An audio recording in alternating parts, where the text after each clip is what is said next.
এত আরাম কইরা স্বামী স্ত্রী শয়ন করে কথাবার্তা বলে, কিন্তু স্বামীর শরীরটা খারাপ হওয়ার কারণে অনেক সময় বিবি ঘৃণা কইরা সইরা যায়।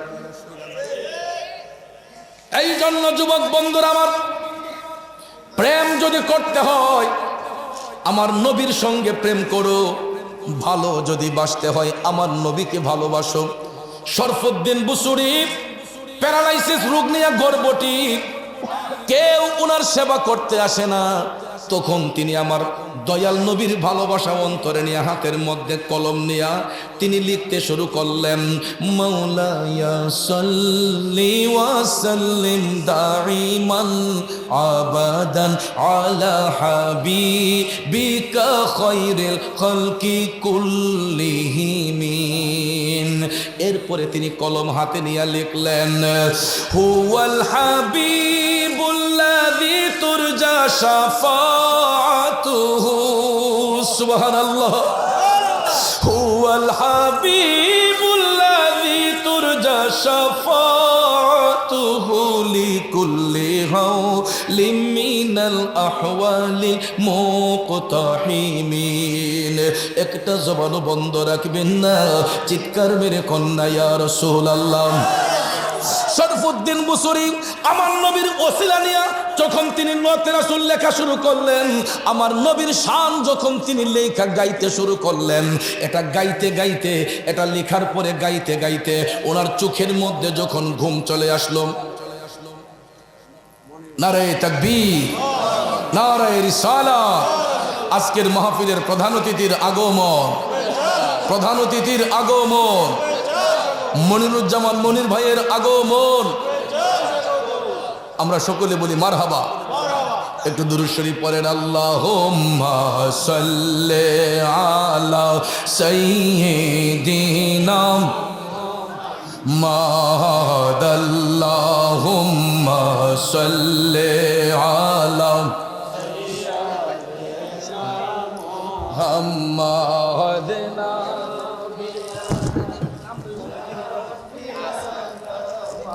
মাওলানা মুহাম্মাদ নবী মাওলানা। সবাই বলি মারহাবা। মনের আশা বলে আল্লাহ কখনো অপূরণ রাখে না। তো আমি ইতিপূর্বে কয়েকটা মাহফিল আসছি, আলী নাম দেখি প্রধান অতিথি মনিরুজ্জামান মনির, সদস্য সচিব বাজিতপুর উপজেলা বিএনপি। তা আমি হালি কইলে আরে আমার লোকে দেহাটা কবে হইব, দেহাটা কবে হইব, আলী নাম রই শুনতেছি। তো আজকে গিয়ে আল্লাহ আমার আশা পূরণ করছে, মারহাবা কন। আল্লাহ যেন ভাইয়ের হায়াতের বরকত দান করে, সকলে আমিন কন। এক যুবক বন্ধুরা আমার, কষ্ট হইতেছে দেখছেন নি? এই পোলাপান্ডি আগে একটু কথাবার্তা কইছিল, ওহন যখন নবীর শান যখন গাইছি এটি চুপ হয়ে গেছে গা। কথা কোন ঠিক না? কারণ আল্লাহ নবীর শান এগুলো হচ্ছে প্রেমিকদের রুহের খোরাক। কথা কোন ঠিক কিনা? তো যেই কথাটা বলতেছিলাম ভাইয়ের আমার, শরফুদ্দিন বুসুরি প্যারালাইসিস রোগ, গর্ভবতী হওয়ার কারণে ওনার শরীরের মধ্যে পচন ধরে গেছে, আপন বিবি পর্যন্ত ঘৃণা করে কাছে আসে না। তিনি আমার দয়াল নবীর শানে কলম ধরে যখন লিখতে লাগলেন, হুয়াল হাবিবুল্লাযী তুরজা শাফাআতুহু লিকুল্লি হাওলিম মিনাল আহওয়ালিল মুকতাহিমিন। আমার নবীর ওসিলা নিয়ে যখন তিনি গজল গাইতে শুরু করলেন, এই গজলটা গাইতে গাইতে তিনি ঘুমের ঘরে চলে গেলেন। ঘুমের ঘরে যাওয়ার পরে গো নিশিরাইতে শরফুদ্দিন বুসুরি স্বপ্নে দেখে আমার মদিনার কামলিওয়ালা নবী ওনার স্বপ্নের ঘরে আইসা হাজির হইয়া গেছে। তাতালচরের নবী প্রেমিকেরা আল্লাহর হাবিব স্বপ্ন যুগে দিদার করে বলতেছেন, শরফুদ্দিন এত চমৎকার ভাষায় তুমি তোমার নবীর শান লিখেছো এবং গাইতেছো, আমি তোমার শানে মুগ্ধ হইয়া তোমাকে হাদিয়া দেওয়ার জন্য হাজির হইয়া গেলাম। শরফুদ্দিন বুসুরি টপ টপ করে চোখের পানি চাইরা কান্দেন, ডাক দিয়া কই, নবী গো, ইয়া রাসূলুল্লাহ, মায়ার নবী গো, আমি ওই দিনটার অপেক্ষায় ছিলাম আপনি নবীর দিদার পাওয়ার জন্য। নবী গো, আল্লাহ তাআলা আমারে এমন রোগ দিছে, প্যারালাইসিস রোগ হওয়ার কারণে আমি গর্ভবতী হয়ে গেলাম। নবী গো, আমার আপন বিবি পর্যন্ত আমার সেবা করতে আসে না, আমার শরীরে পছন্দর কারণে আমার বিবি পর্যন্ত ঘৃণা কইরা আমার কাছ থেকে দূরে সরে গেছে। ইয়া রাসূলুল্লাহ, শেষ পর্যন্ত আমি ভাবলাম আপনি তো কুল কায়নাতের বাদশা, আপনি তো দুজাহানের সরদার। নবী গো, আমি আপনার গোলামিতে মশগুল হয়ে গেলাম। আমি ভাবলাম সবাই যদি পর হয়ে যায়, আমার রসুল কখন আমার পর হবে না। এই জন্য নবী গো, আমি আপনাকে আপন যাই না, আপনি নবীর শানে আমি কলম ধরলাম। তখন রসুল বললেন, শরফুদ্দিন লা তাহজান, চিন্তার কোনো কারণ নাই। এই বলি আমার নবীর শরীর মোবারকের মধ্যে একখানা বুরদা মোবারক ছিল। বুরদা মানে কি জানেন? চাদর। বুরদা হলো আরবি এবং ফার্সি ভাষার সংমিশ্রণে গঠিত, যার বাংলা অর্থ হইল চাদর। আমার রসুল নিজের গায়ের চাদর মোবারক শরফুদ্দিন বুসুরির রুগ্ন শরীরের মধ্যে ঢাইকা দিলেন। দেওয়ার সঙ্গে সঙ্গে তিনি স্বপ্ন থেকে জাগ্রত হয়ে গেলেন। এ বন্ধু, চিন্তা করেন, স্বপ্ন যুগে রসুল চাদর দিয়েছেন, বাস্তবে তো এটা থাকার কথা ছিল না।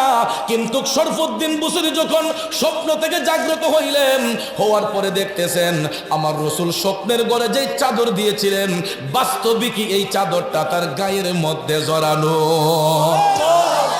আরো জোরে কন্যা সুবহানাল্লাহ। মুহাম্মাদুন সাইয়্যিদুল কাউনাইনি ওয়া সাকালাইনি ওয়াল ফারিকাইনি মিন উরবি ওয়া মিন আজামি, মাওলায়া সাল্লি ওয়া সাল্লিম দাইমান আবাদান আলা হাবিবিকা খায়রিল খালকি কুল্লিহিম। শরফুদ্দিন বুসরি বাস্তবে যখন গায়ের মধ্যে চাদরটা দেখলেন, ওই চাদরটা যখন তিনি গা থেকে সরালেন, সরানোর সঙ্গে সঙ্গে তিনি দেখতেছেন প্যারালাইসিস রোগের কোনো চিহ্নই তার শরীরের মধ্যে নাই। যেই লোকটা একদিন আগে প্যারালাইসিস ছিল গো, আমার দয়াল নবীর দিদার পাওয়ার পরে আমার নবীর শানে কলম দইরা নবীর শানে কাসিদা গাইয়া তিনি যখন স্বপ্নের ঘরে নবীর দিদার পাইলেন, বাস্তবে তিনি উইঠা দেখতেছেন স্বপ্নের ঘরে রসুল যেই চাদর দিয়েছেন, বাস্তবিক এই চাদরটা গায়ে জড়ানো। চাদরটা গা থেকে সরানোর পরে তিনি দেখতেছেন প্যারালাইসিস রোগের চিহ্নই তার শরীরের মধ্যে নাই, তিনি একেবারে সুস্থ হয়ে গেলেন আমার দয়াল নবীর শান মুবারকের উসিলায়। একটু দুরূদ শরীফ পড়ুন। আল্লাহুম্মা সাল্লি সাইয়্যিদিনা আদিনা বিয়ানা মাওলানা মুহাম্মাদ নাবি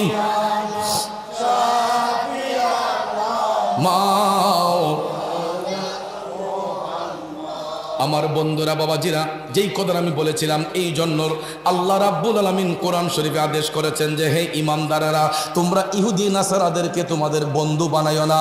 এই জন্য কোনো ঈমানদার ইহুদি খ্রিস্টানদের বন্ধু হতে পারে না, এরা মুমিনরা মুমিনদের বন্ধু হবে। যেমন দেখেন আমার নবী এই ঘোষণা দেওয়ার পরে সাহাবায়ে কেরাম কখনো ইহুদি খ্রিস্টানদেরকে বন্ধুরূপে গ্রহণ করেন নাই। তারা সব সময় আমার নবীর কদম মোবারকে পড়ে থাকতেন। তারা প্রেম যদি করতেন, আমার নবীর সঙ্গেই প্রেমের কালেকশন ফিট রাখতেন, কারণ নবীর গোলামি যারা করেছে এরা জান্নাতের টিকিট পেয়েছেন।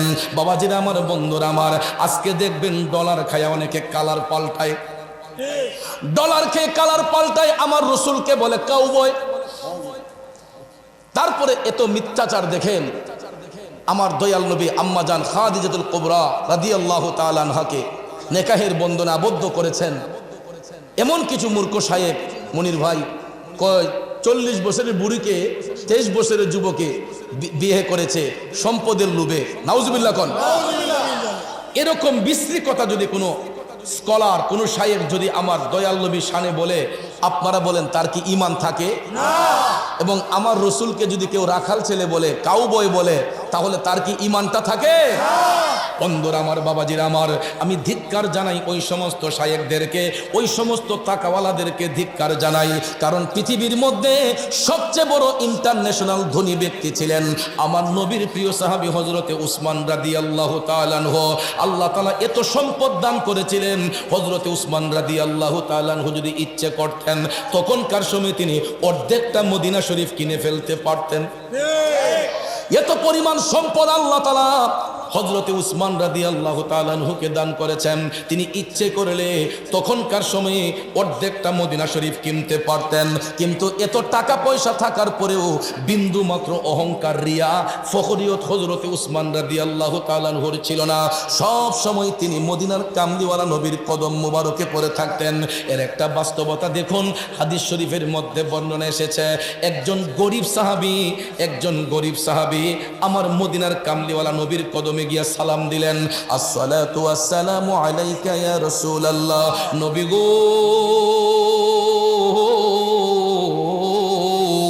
আমি একজন গরিব মানুষ, ইয়া রাসূলুল্লাহ, আমি চলতে বড় কষ্ট হয়, আমাকে একটু সাহায্য প্রদান করেন।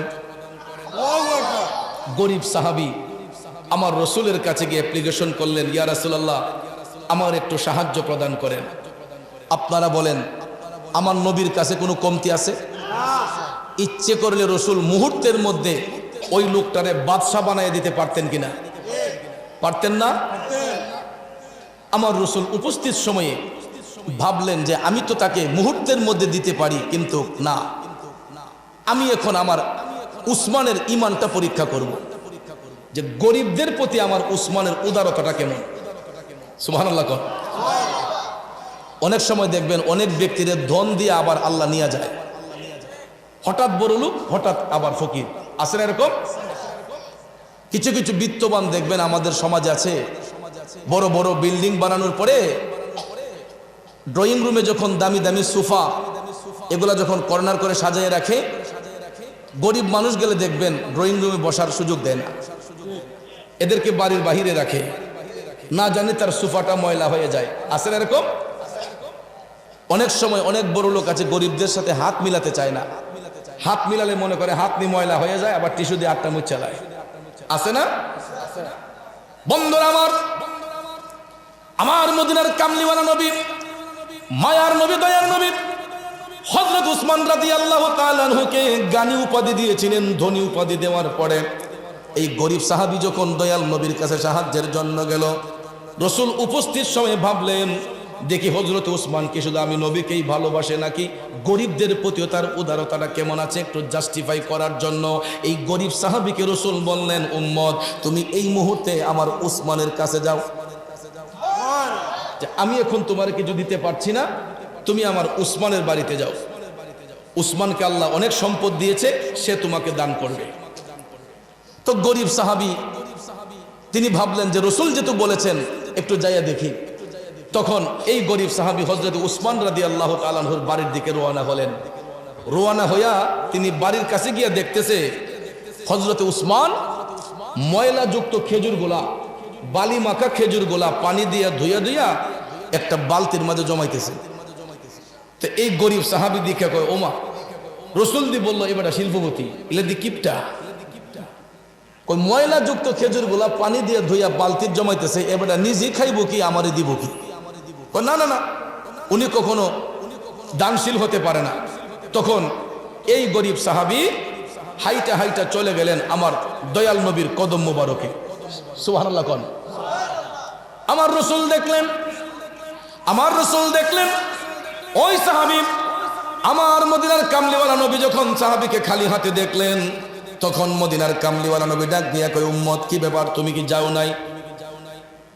তখন সাহাবী ডাক দিয়া কয়, নবী গো, আমি আপনার উসমানের বাড়িতে যাইয়া যেই দৃশ্য দেখলাম, ময়লাযুক্ত খেজুরগুলা পানি দিয়া ধুয়ে আপনার উসমান একটা বালতিতে সেভ করতেছে, উনি নিজেই চলবো কি আমারে দিব কি?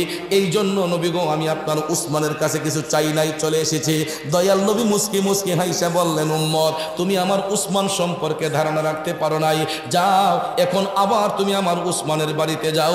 দ্বিতীয়বার রসুল যখন আবার বললেন, তখন ওই গরিব সাহাবী দ্বিতীয়বার আবার নবীর কথা রাখার জন্য আবার হযরত উসমানের বাড়ির পাশে গিয়া দেখতেছে হযরত উসমান ঘরের ভিতরে কারে জানে ফদাইয়া দুমা তুলে লিতেছে। কই কি রে উসমান কারে বকতেছে? বাড়ির ভিতরে ঢুকে দেখে যে ওনার ঘরের যে কর্মচারী এদেরকে তিনি ধমক দিচ্ছেন। কারণটা কি? কারণ হলো ওই ঘরের কর্মচারীরা এরা কুপির শৈলটা বাড়াই দিছে। এরা অপরাধ কি? কুপির শৈলটা বাড়াই দিছে। কুপি তো আমাদের বাচ্চারা এখন চিনবে না, এটার ব্যবহার বিলুপ্ত হয়ে গেছে। কথা কোন ঠিক না ঠিক? আমরা ছোট্ট যখন ছিলাম বিকালবেলা দেখতাম বাজার থেকে আর কিছু না আনুক, কেরাসিনের পিপাটা লইয়ে গেছে বাজারও, কেরাসিন তেল আনুন লাগছে। হারিকেনের চিপনিগুলা ভালো করে পরিষ্কার কইরা, কুপিগুলা ভালো করে মুচ্চা মুচ্চা সুন্দর করে কেরাসিন ঢুকাইয়া রাখছে। সন্ধ্যার সাথে সাথেই এই বাতি ধরাইছে। কথা কোন ঠিক কিনা? এখন তো এর কাছে এটা ইতিহাস। কুপি অনেকেই চিনেই না, অনেক বাচ্চারা এটা চিনেই না কুপি। তো কুপি শৈলটা বাড়াই দিলে তেল কি বেশি জ্বলে না কম জ্বলে? এই দৃশ্য দেখা হযরত উসমান ওনার কর্মচারীদেরকে ধমক দিলেন যে তোমরা এটা বাড়াইলা কেন? তার মানে এটা নয়, কিপটা নয়, এটার মানে হলো যে আমার কোটি টাকা থাকতে পারে কিন্তু এটাকে অপচয় করা যাবে না। প্রয়োজন ব্যতি রেখে ওভার এক্সেস খরচ করা ইসলাম পছন্দ করে না। কারণ সম্পদ হলো আল্লাহর দেওয়া একটা আমানত। কথা কোন ঠিক কিনা? এটা আল্লাহর পথে খরচ করতে হবে, কোনো কৃপণতা করা যাবে না। আবার এক্সেস ইজ ভেরি ব্যাড, অতিরিক্ত কিছুই ভালো নয়। কথা কোন ঠিক কিনা? যেখানে যেটা প্রয়োজন সেটাই দিতে হয়। এই জন্য হযরত উসমান কুপির শৈলটা বাড়ায় দেওয়ার কারণে কর্মচারীদেরকে তিনি একটু ধমক দিলেন। এটা বাড়ায় দিল কেন?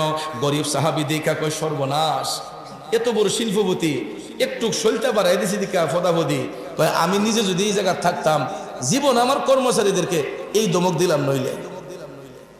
এরপরে এখন যদি রাগের মাথায় গিয়ে উসমানের কাছে কিছু চাই, আবার আমারে উল্টা ধমক দিয়ে দিব, ও দরকার নাই বাবা আমি যাইগা।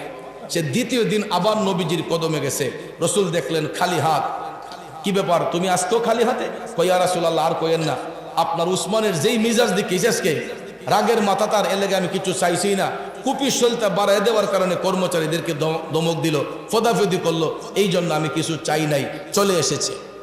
রসুল বললেন মুস্কি হেসে দিয়া যে তুমি আমার উসমান সম্পর্কে ধারণা রাখতে পারো নাই, তুমি এখন আবার আমার উসমানের কাছে যাও। তৃতীয়বার রসুল লোকটারে আবার পাঠাইলেন। এখন যাই তৃতীয় দিন দেখে তিনি রোদের মধ্যে তুলা শুকাইতে দিছেন। কি শুকাইতে দিছেন? এটা জাল দিয়ে যাইপা রাখছেন, জালের ছিদ্র দিয়া কয়েকটা তুলা উঠতেছে। হযরত উসমান ইডিরে জমাইতেছেন, উড়ন্ত তুলা ডিরে জমাইতেছেন। এবারে দীক্ষা সারেছে, খাইছে আমার। এমন কিপটা মানুষ আসেনি, পাতলা তুলা উঠতেছে, ইডারে কাব্য জমাইতেছে। এবারে বলে দানশীল। তখন ওই দিনও চাই নাই, নবীজির কদম মুবারকে আসলো। আমার দয়াল নবী ডাক দিয়া কই কি ব্যাপার, তুমি আজকেও আসলাম?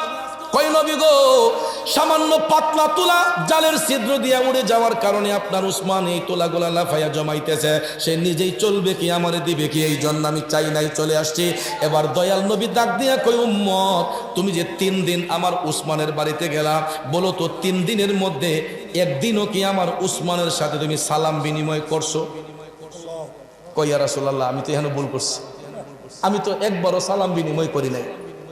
আমার রাসূল বলেছেন তুমি অন্যায় করেছো, তুমি মহা অন্যায় করেছো। কারণ পরস্পর মুসলমান সাক্ষাৎ হলে আগে সালাম বিনিময় করতে হয়। কথা কোন ঠিক কিনা? পরস্পর মুসলমান সাক্ষাৎ হলে আগে সালাম বিনিময় করতে হয়। হোক সে চেনা, হোক সে অচেনা, হোক সে চেনা, হোক সে অচেনা, যেই কোনো দেশের হোক না কেন বন্ধুরা আমার, পরস্পর সাক্ষাৎ হলে মুসলমানরা আগে সালাম বিনিময় করতে হয়। ঠিক না? দেখবেন জীবনে চিনেন না, জানেন না, আপনি যখন সালাম দিবেন ভদ্রলোক মুস্কি হাসি দিয়া সালামের জবাবটা দিব। ঠিক না? ঠিক যেমন মনির ভাই আমি ইতিপূর্বে দেখছি না, আজকে যখন তিনি স্টেজে আসছেন, আমি যখন সালাম দিয়ে আটটা বাড়াইছি, উনি একটা হাসি দিছে। ঠিক না? ঠিক হাসি দিয়া আমার সাথে হাত মিলাইছে। তখন আমি বলছি ভাই কেমন আছেন? উনি বলছে জি আলহামদুলিল্লাহ ভালো। যদি আমি হাত না বাড়াইতাম, সালাম না দিতাম, উনি ভাবলইলে আরে উনি কইতে আইলো বক্তা, উনি দিয়ে সালাম দিয়ে দিল না। ঠিক না? ঠিক এই জন্য চেনা হোক অচেনা হোক, দূরের হোক কাছের হোক, মুসলমানরা পরস্পর দেখা হলে আগে সালাম বিনিময় করতে হয়, এরপরে কুশল বিনিময় করতে হয়, একজন আরেকজনকে চেনা জানা হয়। কথা কোন ঠিক কিনা? আমার রাসূল ডাক দিয়ে বললে উম্মত, তুমি তো একবার আমার উসমানের সঙ্গে সালাম বিনিময় করো নাই, আমার উসমান সম্পর্কে তুমি জানবা কি? এখন যাও, তুমি যাও তোমার ভুল যেহেতু বুঝতে পেরেছো, এখন তুমি যাই উসমানকে সালাম বিনিময় করো। উসমানের সঙ্গে সালাম বিনিময় করে বলবা আমাকে দয়াল নবী আপনার কাছে পাঠিয়েছে। এবার চতুর্থ দিন এই গরিব সাহাবী হাইটা হাইটা হযরত উসমান রাদিয়াল্লাহু তাআলা আনহুর বাড়িতে যাই অনেকে তাল্লাশ করলো। হযরত উসমান ঘরের দরজা খুলে যখন তিনি বের হলেন, তখন গরিব সাহাবী কয় আসসালামু আলাইকুম ওয়া রাহমাতুল্লাহ। সঙ্গে সঙ্গে হযরত উসমান মুস্কি মুস্কি হাসি দিয়া বললেন ওয়া আলাইকুমুস সালাম ওয়া রাহমাতুল্লাহ। এই বলে হযরত উসমান হাতটা বাড়াইয়া দিলেন। সুবহানাল্লাহ। আমার রাসূল এই হযরত উসমান হাত বাড়াইয়া বললেন যে ভাই, আমি ইতিপূর্বে লক্ষ্য করেছি আপনি আরো 3 দিন আমার বাড়িতে আসছেন, কিন্তু আমি যখন আপনার সঙ্গে কুশল বিনিময় করতে যাই গিয়ে দেখি আপনি আমার সীমানার ভিতরেই নাই। এখন আজকে যদি পাইলাম, তাহলে বলেন আমি কি সেবা করতে পারি, কেন এসেছেন? গরিব সাহাবী তখন ডাক দিয়া কই নবী গো, আমি দয়াল নবীর কদম মুবারকে গিয়েছিলাম। গরিব সাহাবী ডাক দিয়া কই হযরত উসমানকে, হুজুর আমি দয়াল নবীর কদম মুবারকে গিয়েছিলাম কিছু সাহায্যের জন্য। রাসূল বললেন আপনি নাকি জ্ঞানী, আপনি নাকি ধনী ব্যক্তি, এই জন্য আপনার কাছে পাঠাইলেন। আমি চলতে বড় কষ্ট হয়, আমি একজন গরিব মানুষ, আমাকে একটু সাহায্য প্রদান করেন। এই কথা শোনার সঙ্গে সঙ্গে হযরত উসমান টপ টপ করে চোখের পানি ছেড়ে তিনি কান্না শুরু করে দিলেন যে যিনি দুজাহানের বাদশা, যিনি দুজাহানের বাদশা, সেই মদিনার কামলিওয়ালা নবী আমি উসমানকে এত মহব্বত করেছেন, যার কাছে কারণে আমাকে ওই ব্যক্তিটাকে আমার কাছে পাঠাইলেন। হযরত উসমান চিন্তা করলেন কি দিয়া তারে খুশি করা যায়, কি দিয়া তারে খুশি করা যায়। তিনি ভাবতেছেন যে নবীজি পাঠাইলেন, এই লোকটারে আমি কেমনে খুশি করব।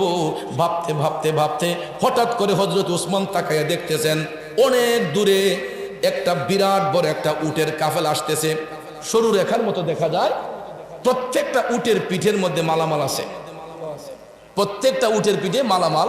অনেকক্ষণ দৃষ্টিপাত করে হযরত উসমান তিনি বুঝলেন যে না, উটগুলা উনারই। তখন উনি ক্লিয়ারেন্সের জন্য ওই গরিব সাহাবীকে বলতেছেন যে ভাই আপনি দেখেন তো ওই যে একটা কাফেলা আসতেছে, এটা কি আপনি দেখতেছেন? তখন এই গরিব সাহাবী কয় হুজুর এটা তো অনেক বড় একটা উটের কাফেলা। হযরত উসমান বলেন এই প্রত্যেকটা উট আমার জিম্মায়, আমি সিরিয়াতে পাঠাইছিলাম বাণিজ্যের জন্য, এগুলা কাফেলা বাণিজ্য শেষ করে মালামাল নিয়ে আসতেছে। আপনি একটা কাজ করেন, আপনি চলে যান এই কাফেলার কাছে গিয়া যেই উটটা সবচেয়ে বেশি বড় মালামাল সহ আপনি সেনাপতিরে বলবেন এই উটটা যেন আপনারা প্রদান করে দেয়। তখন এই কথা যে হযরত উসমান গরিব সাহাবীরে বললেন, এই গরিব সাহাবী ওই আগের কথাটি মনে হইতেছে, সে বিশ্বাস করতে পারে না যে হযরত উসমান এত বড় দানশীল। সুবহানাল্লাহ। কখন বেড়া ঠেড়া ধরে হার হয়েছে যায় না বাইতে। তখন হযরত উসমান বুঝতে পারলেন যে না, হয়তো লোকটা আমার প্রতি আস্থা এখনো পরিপূর্ণ জাগে নাই। তখন তিনি একটা কাগজ হাতে নিয়ে সেনাপতি বরাবর সালাম দিয়া পর সমাচার, আমি একজন ভদ্রলোক পাঠাচ্ছি, উনি যেই উটটা পছন্দ করে সবচেয়ে বড় উটটা ওনাকে প্রদান করা হোক, এই বলে হযরত উসমান সাইন করে দিলেন। দিয়া এই গরিব সাহাবীর হাতে বললেন যে বুঝতে পারছি, আপনি নেন, এটা আপনি হাতে রাখেন, এই লেখা কাগজটা সেনাপতির কাছে দিলেই উনি আপনাকে উট দিবে। তখন কাগজ হাতে পাইয়া গরিব সাহাবী কয় আচ্ছা উট দেখবাগে না দুক, অন্তত দলিল যেহেতু পাইছি, না দিলেও তো নবীজির কাছে বিচারটা দিতাম। কথা কোন ঠিক কিনা? এবার কাগজটা হাতে লইয়া এই গরিব সাহাবী হাইটা হাইটা হাইটা চলে গেলেন উটের কাফেলার কাছে। উটের কাফেলার কাছে যাইয়া সেনাপতিরে ডাক দিয়ে বের করে বললেন কাগজটা একটু পড়েন। সেনাপতি কাগজটা পড়লো। কাগজটা পড়া যখন হযরত উসমানের সাইন দেখলো, তখন এই সেনাপতি ডাক দিয়া কয় ভাইজান আর দেরি নয়, আপনি দেখতে থাকেন কোন উটটা আপনার পছন্দ হয়। তখন গিয়া কয় তাইলে তো ঠিক আছে, হাতের লেখার মুখের কথায় মিল। এখন কয় তাইলে দেখি কোনটা পছন্দ হয়। উট তো শত শত উট, ঠিক না? ঠিক। পিছন থেকে দেখা শুরু করলো, দেখতে দেখতে সামনের দিকে আসতেছে। একটা একটা উট দেখতে দেখতে এমন এক উট পছন্দ করে বইছে যেটা একবারে সামনে, যেটা একবারে সামনে। তো আরব দেশের নিয়ম হইল যে সামনের সারিতে যেটা থাকে পিছনের গুলা এটারই অনুসরণ করে। মরুভূমিতে যখন উটের কাফেলা আপনারা দেখবেন, আমরা গরুর পালের মতো পাল বাঁধা হাঁটে না, উট কিন্তু একটার পিছে একটা হাঁটে, ঠিক কিনা? যারা আরব কান্ট্রিতে গেলে দেখবেন উট কিন্তু পাল বাঁধা হাঁটে না, একটার পিছনে আরেকটা হাঁটে। এখন এই ভদ্রলোক এমন উট পছন্দ করছেন যেটা একদম সামনের সারিতে। এখন সেনাপতির কয় পছন্দ হয়েছে একটা, কোনটা? ওই সামনেরটা সরান। কোন সেনাপতি বলছেন লজ্জায়, আচ্ছা ঠিক আছে, এটা যদি এখন সামন থেকে সরাই তাহলে তো পিছনের গুলা এটারে অনুসরণ করে চলে যাবে। তে একটু কাজ করেন, এই তো সামনে হযরত উসমানের বাড়ি, আমরা সবাই চলে যাই, উনি যদি দিয়া দেয় আমার রাখতে কোনো আপত্তি নাই। তখন গরিব সাহাবীকে কেন দিবেন না? উনি না কাগজে লিখা দিছে যে যেটা আমার পছন্দ এটা দিবেন, তাহলে দিবেন না কেন? এটা তো একটা কথা। এখন সেনাপতি কয় তাইলে একটা কাজ করেন, একটু অপেক্ষা করেন, আমি একজন বার্তাবাহক পাঠাই উসমানের বাড়িতে, উনি যদি বার্তাবাহককে বলে দেন এটা দিয়ে দেওয়ার জন্য, তাহলে আমার রাখার কোনো আর অধিকার নাই। কথা ঠিক নেই? সত্যি সত্যি ওই সেনাপতি একজন বার্তাবাহক পাঠাইলেন হযরত উসমান রাদিয়াল্লাহু তাআলা আনহুর বাড়িতে যাইয়া। এই বার্তাবাহক ডাক দিয়া কই, হুজুর একটু আগে আপনি যেই লোকটাকে পাঠাইলেন এই ভদ্রলোক এমন এক উট পছন্দ করছে যেটা একদম সামনের সারিতে। হুজুর এখন সামনের সারি থেকে এই উট যদি সরানো হয় পিছনের গোলা তো এটারে অনুসরণ করে চলে যায়, এখন আমরা কি করতে পারি? তো হযরত উসমান তখন টপ টপ করে চোখের পানি সাইরা কেঁদে কেঁদে বলতেছেন, এ বার্তাবাহক তুমি দেরি করছো কেন? তাড়াতাড়ি যাও সেনাপতিরে যাইয়া বলো এই ভদ্রলোক যদি সামনের সারির উটটা পছন্দ কইরা থাকে আর এইটা লাইন থেকে সরানোর পরে বাকিগুলা যদি এটার পিছন দিকে চলে যায়, সেনাপতিরে যাইয়া বলো একটা উটের মালিকানা আর আমার কাছে নাই, আমার আল্লাহ সবগুলা উটের মালিকানা দান কইরা দিছে এই গরিব সাহাবী ভদ্রলোককে।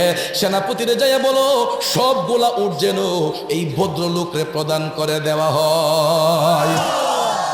মুহাম্মদ মুস্তাফা নবী সাল্লাল্লাহু আলা, তিনি বাদশাহ কামলি ওয়ালা, তিনি বাদশাহ কামলি ওয়ালা। মুহাম্মদ মুস্তাফা নবী সাল্লাল্লাহু আলা, তিনি বাদশাহ মদিনা ওয়ালা। ঠিক না বেটে? এখন চিন্তা করে দেখেন সাহাবায়ে কেরাম আমার দয়াল নবীরে কেমনে তাজিম করতেন, কিভাবে সম্মান দিতেন, কিভাবে ইজ্জত দিতেন, আর আমরা ওই নবীর ইজ্জতটা কেমনে দিতেছে। বন্ধুরা আমার কথায় কথায় দেখবেন মূর্খ সাহেবগুলা রসুলকে কই বিশ্বনবী এই করছে, বিশ্বনবী সেই করছে। আমার নবীর নাম নিতে গিয়ে দেখবেন কথায় কথায় বিশ্বনবী আছে না? আমার নবী কি বিশ্বনবী? বিশ্বের একটা মানচিত্র আছে, বিশ্বের একটা সীমারেখা আছে। তাহলে তাদেরকে যদি জিজ্ঞেস করা হয় যে আপনারা কথায় কথায় বিশ্ব বলেন কেন, তারা কয় বিশ্ব দ্বারা সমস্ত জগৎকে বোঝানো হয়। আমি মানলাম বিশ্ব দ্বারা সমস্ত জগৎকে বোঝানো হয়, আমি মানলাম তাদের কথায়, কিন্তু প্রশ্ন হলো সাধারণ কোনো উপাধি আমার নবীর নামের সঙ্গে ব্যবহার এটা অগ্রহণযোগ্য। যেমন বিশ্ব এই দিন, বিশ্ব সেই দিন, বিশ্ব এই দিবস, বিশ্ব সেই দিবস, বিশ্বকাপ এই, বিশ্বকাপ সেই, বিশ্ব নবী। তাহলে কই আগরতলা আর কই উগারতলা? আমরা সিলেটের ভাষায় কয় যে কই আগরতলা আর কই উগারতলা, যে কোথায় আমার নবীর মকাম আর কোথায় বিশ্বকাপ এই দিন, বিশ্ব এই দিন, বিশ্ব সেই দিন। যেই শব্দটা সাধারণ অর্থে ব্যবহৃত হয় আমার দয়াল নবীর শানে এই শব্দ ব্যবহার অগ্রহণযোগ্য, কারণ তিনি বেনজির বেমেসাল। আমার রসুল বেনজির বেমেসাল, সৃষ্টির কোনো বস্তুর সঙ্গে আমার দয়াল নবীর তুলনা হইতে পারে। এই জন্য সাহাবায়ে কেরাম আমার দয়াল নবীকে সবসময় গিয়ে সম্বোধন করতেন ইয়া রাসূলুল্লাহ। আমার দয়াল নবীজির 11 জন বিবি ছিলেন যাদেরকে বলা হয় উম্মাহাতুল মুমিনিন। কোনোদিন 11 জন বিবির মধ্যে কেউ আমার দয়াল নবীর স্বামী বলে ডাকেন নাই, নবী বলে ডাকেন নাই, শুধু ইয়া রাসূলুল্লাহ, ইয়া হাবিবাল্লাহ, ইয়া আইয়ুহাল, আল্লাহ নিজে ডেকেছেন ইয়া আইয়ুহাল মুজাম্মিল, ইয়া আইয়ুহাল মুদ্দাসসির। কথাগণ ঠিক কিনা? এই জন্য দয়াল নবীর নাম মুবারক নিতে হবে আদবের সহিত। কিন্তু আমাদের দেশে কথায় কথায় দেখবেন খুব সুন্দর সুন্দর পোশাক, দাড়ি, টুপি, জুব্বা, কুর্তা লাগাইয়া কথায় কথায় বিশ্বনবী এই কইছেন, জনাবে মোহাম্মদ এই কইছেন, বিশ্বনবী সেই কইছেন। ভাইয়ার আমার বোঝা যায় যে দয়াল নবী ওনার বড় ভাই।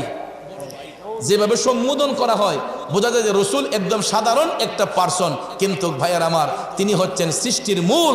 যাই নবীকে না পাঠালে কুল কায়নাত ধন্য হতো না, কিছুই আল্লাহ সৃষ্টি করতেন না, এই অন্ধকার পৃথিবী আলোকিত হতো না, একমাত্র হয়েছে আমার নবীর কারণে। কথা কোন ঠিক না বিঠে? তাহলে যেই নবীর কারণে সারা জাহান ধন্য হলো, ওই নবীর গোলামি করলে আল্লাহ খুশি হয় না বেজার হয়? কিন্তু আজকাল দেখবেন আমার নবীর মেরাজকে নিয়ে পর্যন্ত যে রসুল সশরীরে মেরাজে গেছেন, এ কিছু কিছু মূর্খ সাহেব কয় গেলেন কেমনে আইলেন কেমনে, গেলেন কেমনে আইলেন কেমনে। তা আল্লাহ যদি ইচ্ছে করেন মুহূর্তে নিতে পারেন, মুহূর্তে আনতে পারেন, এই বিশ্বাস আছে না নাই? একটা মানুষের ব্রেন দিয়ে আবিষ্কার কইরা একটা মোবাইল ফোনের মাধ্যমে একটা সফটওয়্যার দিয়ে যদি প্রতি সেকেন্ডে সারা বিশ্বের খবর রাখা যায়, একটা ইমো, হোয়াটসঅ্যাপ, মেসেঞ্জার, ভাইবার, গুগল, এগুলার মাধ্যমে দেখবেন সারা পৃথিবী এখন বসে আপনি আমেরিকা কল দেন, 10 সেকেন্ডের ভিতরে দেখবেন কলটা আমেরিকা চলে যাবে। উনি রিসিভ করার পরে বাংলাদেশ থেকে বসে আমেরিকা আপনার ভাইকে, আপনার বন্ধুকে আপনি 1 মিনিটের মধ্যে দেখতে পারেন। আধা মিনিটে ওয়াজ সারা রাত লাগবে না। একটা কথার উপর যদি আমল করা হয় তাইলেই মাহফিল ধন্য। কথা কোন ঠিক কিনা? তো আজকে দেখেন এই মাদ্রাসার ছাত্রগুলা, এদেরকে দেখলে কত মায়া হয়। আরো অনেক মাদ্রাসা আছে, দেখবেন বাবের বৈশলুক, চাচার বৈশলুক গিয়া এমনি আটটা বাড়াই দেয়। আর এই ছেলেগুলা মুরব্বীদেরকে দেখলে আদবের সহিত গিয়া আসসালামু আলাইকুম কইয়া মুসাফা কইরা সুন্দর করে কদম বসি করে। কথা কোন ঠিক কিনা? এরাও ছাত্র, হেরাও ছাত্র, কিন্তু পার্থক্যটা এতটুকুই, এখানের মধ্যে আসলে শুধু জাহিরি শিক্ষা দেওয়া হয় না, এলমে বাতেনও শিক্ষা দেওয়া হয়, তরিকত তাসাউফের শিক্ষাও দেওয়া হয়। এই জন্য আমরা সুন্নি মাদ্রাসায় আমাদের সন্তানদেরকে ভর্তি করে তাদেরকে ঈমান আকীদা মজবুত করাই এবং তাদের আমলকে শুদ্ধ করাই। আজকে হাফেজ ছাত্রদের পাগড়ি প্রদান হবে, হয়তো এই মাদ্রাসায় পড়ে আজকে 30 পারা কোরআন সিনার মধ্যে এরা টুটস্থ, কণ্ঠস্থ, মুখস্থ করেছে, ঠিক না? অথচ দেখেন আমরা আজকে এত বড় হয়ে গেলাম, এত বয়স পার করলাম, ভালো করে একটা সূরা পড়তে পারি না, ভালো করে কোরআনের একটা আয়াত তেলাওয়াত করতে পারি না। কিন্তু আমি রিক্সা চালক হতে পারি, আমি সিএনজি চালক হতে পারি, অটো চালক হতে পারি, দিনমজুর হতে পারি, কৃষক হতে পারি। কিন্তু দেখেন আমাদের ঔরসজাত সন্তান, যেটা আমরা পারি নাই, আমাদের ঔরসজাত সন্তানগুলা মাদ্রাসায় পড়ার কারণে এই কোরআন 30 পারা কোরআন টুটস্থ, কণ্ঠস্থ, মুখস্থ করা সম্ভব হয়ে গেছে, ঠিক না ঠিক? এরকম বহু বাবা আছে, যেই বাবা রিক্সা চালায়, ভ্যান গাড়ি চালায়, জিজ্ঞেস করলে হুজুর দোয়া করেন আমার একলা ছেলে 30 পারা কোরআনের হাফেজ হয়েছে। হয়তো অন্যদিন তার বাড়ি থেকে মানুষ ডাকবে রিক্সাওয়ালা বাইক নিও, কিন্তু ওই দিন তার ছেলে যখন হাফেজ হয়ে গেছে আর কেউ তাকে রিক্সাওয়ালা বলবে না, বাড়িতে দিয়ে কইবো হাফেজ সাহেবের বাপ বাইক নিও, ঠিক না ঠিক? মুফতি সাহেবের আব্বা বাড়িতে নি, মুফতি সাহেবের মা কই গো, হাফেজ সাহেবের আম্মা কই গো। এরকম সম্মান দিয়ে দেখবেন আমাদের সন্তানদের কারণে আমাদের গার্জিয়ানদের মুখ উজ্জ্বল হয়ে যায়, ঠিক না ঠিক? তাইলে আমি আপনাদেরকে বিনয় করে বলবো, নিজে পারেন নাই, অন্তত নিজের একটা সন্তানকে মাদ্রাসায় ভর্তি করে দ্বীনি শিক্ষা দিবেন। দেখবেন আপনার 3-4 সন্তান থাকলেও আপনার কবরের পারে গিয়ে একদিন ওয়াকুর রাব্বির হামহুমা কামা রাব্বায়ানি সগীরা বলবে না। কিন্তু আপনার ছেলেটা যদি মাদ্রাসায় পড়ে আলেম হয়, দেখবেন সারা বিশ্ব ঘুরে আসলেও বাড়ি তাইলে অন্তত কইব না আব্বার কবরটা জিয়ারত করাই, আব্বার কবরটা জিয়ারত করাই। দেখবেন দৌড় দিয়ে বাবার কবরের পারে গিয়া চোখের পানি সাইরা কান্না করবে, ওয়াকুর রাব্বির হামহুমা কামা রাব্বায়ানি সগীরা। এটা তাফসিরে রুহুল বয়ানে এই আয়াতে কারিমার তাফসির করতে গিয়ে লেখা হয়েছে যে সন্তান যখন মা বাবার কবরের পারে গিয়া চোখের পানি সাইরা দেয় এই আয়াত দিয়া, তখন এই সন্তানের চোখের পানিটা জমিনে পড়ার আগেই আল্লাহ তার মা বাবা রুহের উপর খুশি হইয়া যায়। তাইলে বাজান মাদ্রাসার গুরুত্ব আছে না নাই?